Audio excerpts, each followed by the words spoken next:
I don't want to get you like too excited about the possibility that the US government will actually do something, but supposedly Bernie Sanders and Joe Manchin have grown slightly closer, like maybe closer to an agreement. And how do they do that? Well, the power of swearing. Apparently they had to swear at each other. Apparently everybody's just swearing, and that's the thing that we're gonna focus on. So apparently there's gonna be this big week of negotiations. So they decided to meet up. Bernie Sanders and Joe Manchin, the head of two different parts of the Senate, the progressive part and the radical corporatist part that they call the moderates. And so he had said that he could, that universal pre-K was in, Manchin said, but no tuition-free community college, which Sanders responded with bless.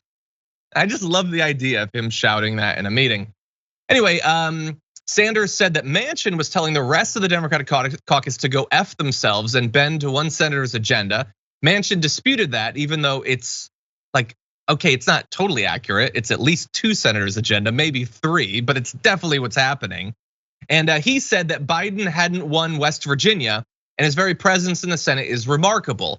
And that is true. Biden didn't win West Virginia, and this bill only has stakes for West Virginia, so that should be foremost in our minds. But apparently they argued back and forth, then they met privately, they posed for a photo and publicly reconciled. They've since met 4 times in 1 week, apparently now softening their rhetoric, no more S-bombs, B-bombs, G-bombs, anything like that, and speaking more hopefully of a deal. Apparently it's a breakthrough. That's what it says in all of these different places. I don't know what that means in practice. Did we get something that we didn't have a week ago? I don't know, but apparently they needed to get in a room, yell at each other, and then hug it out, I guess, Brett. Yeah, I'm glad that they're communicating. They hadn't been communicating before. Manchin typically comes around in the long run, but not always. And we don't know how he's going to come down in these negotiations, but I don't know. I think when he talks about how he, as a West Virginian Democrat senator, it's just because that's remarkable. No. Let's evaluate some things. Something called the personal vote. The governor of West Virginia used to be a Democrat and now is a Republican. If he was still a Democrat, he probably, he can countervail that with some kind of personal vote name recognition. And then let's talk about how Joe Manchin typically keeps from alienating his base in West Virginia. It's by catering to a certain cultural situation that's going on there, but also like he can still, come back to any government programs that help his state. You can do that without making them feel like, and it's his job to message that, but without making them feel like the government welfare state is coming for West Virginia and telling them they can't blaze their own trail on a country road. You just can handle it through messaging, Joe, which is something that you're not going to shy away from because you have been posting online responses to what Bernie Sanders is saying. Paul Begala is going out there saying there's nothing better for Joe Manchin than to have Bernie Sanders mad at him. Fine.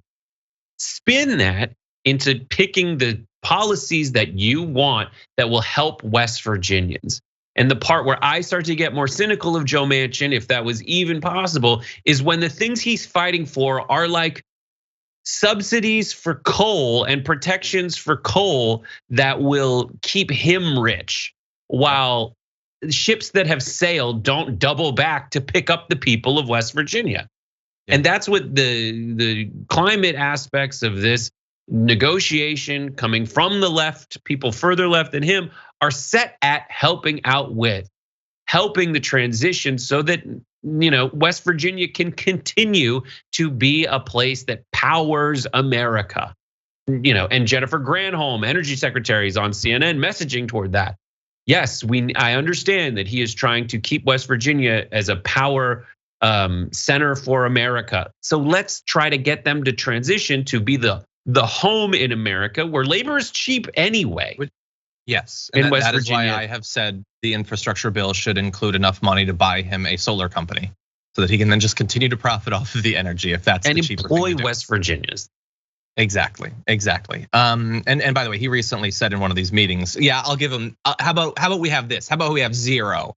Like, yeah, okay. I want you to go and go to the hollers or whatever and tell West Virginia, I'm perfectly fine giving you $0, but he doesn't have to do that.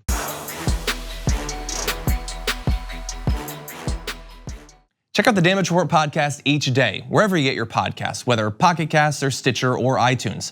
You can join me as I give you the news and stories you want, with a range of co-hosts and interview guests jumping in on the fun each day. Again, that's the Damage Report, wherever you get your podcasts. And if you get them at iTunes, don't forget to rate and review. Sometimes I'll read them live on the show.